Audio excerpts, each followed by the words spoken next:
हाँ हो गए। डियर फ्रेंड्स, आज हम लोग क्लास 10 का संस्कृत विषय का फर्स्ट लेसन जो कि मंगलम पाठ से है।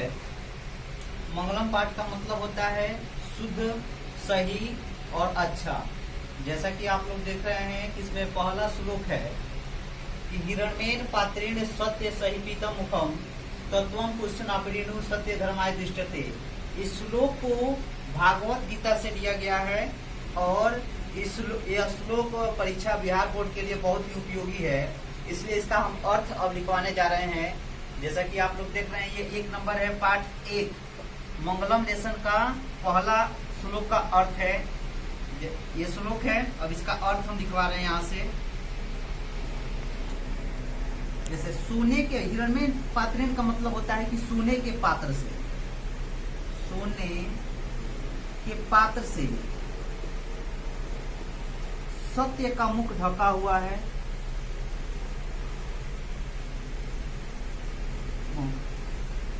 ढका हुआ है।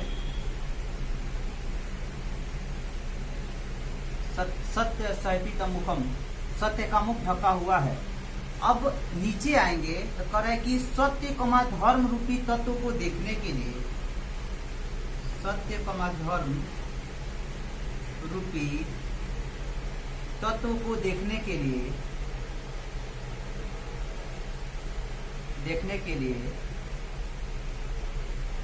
इस आवरण को हटाना होगा,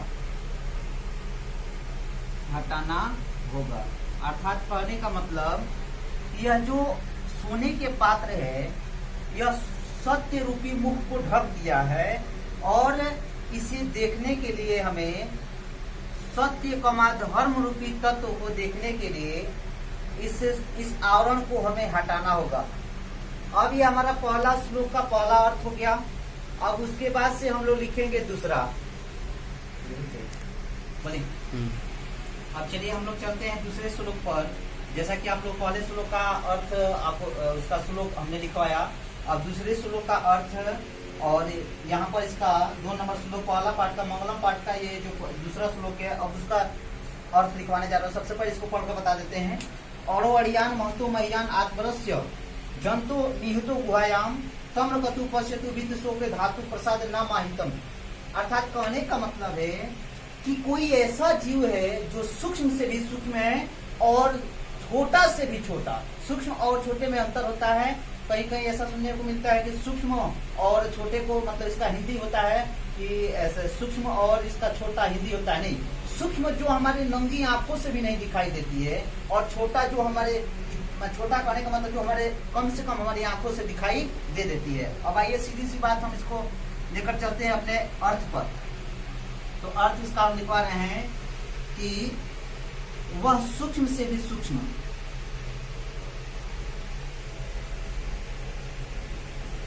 सूक्ष्म से भी सूक्ष्म,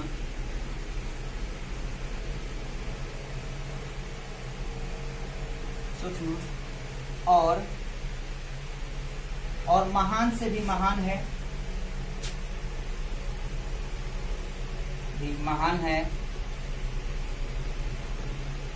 जो हमारी हृदय रूपी गुफा में निवास करता है, निवास करता है। निवास करने का मतलब बसता है। अर्थात ईसा, ईसा मतलब होता है ईसा। इसका क्वेश्चन सभी लिखवाएंगे जो हमारा YouTube चैनल में आप लोगों को देखने को मिलेगा। अभी फर्स्ट लेसन का 2 अभी लिखवा रहे हैं। अब उसके बाद से कर रहे हैं देखने के लिए,